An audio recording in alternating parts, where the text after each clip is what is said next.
যে নারী বেপর্দা সে তো কোনো নারী না, সে নারী না। আল মারআতু আওরাতুন, রাসূলুল্লাহ সাল্লাল্লাহু আলাইহি ওয়াসাল্লাম এক শব্দ বলছে।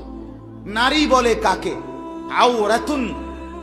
অনেক ওলামায়ে কেরাম আছে, আপনি জিজ্ঞাসা করেন, যে নিজেকে আড়ালে রাখে, যে নিজেকে গোপনে রাখে, যে নিজেকে লুকিয়ে রাখে, রাসূলুল্লাহ সাল্লাল্লাহু আলাইহি ওয়াসাল্লাম বলছেন তাকেই নারী বলে।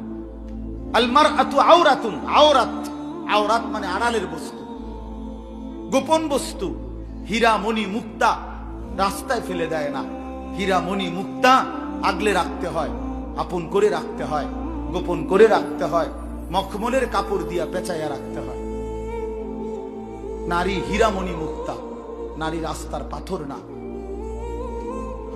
নারী পিচ ঢালা পাথর নয়, মুক্তার চাইতেও দাম।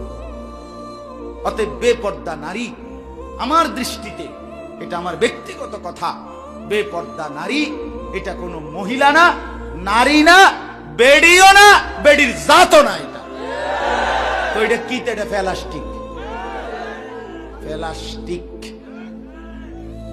বলেন কি দা?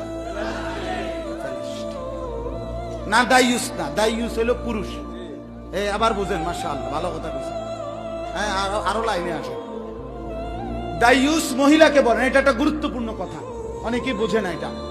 দাইয়ুস মহিলাকে বলে না, মহিলা দাইয়ুস হয় না, দাইয়ুস পুরুষ।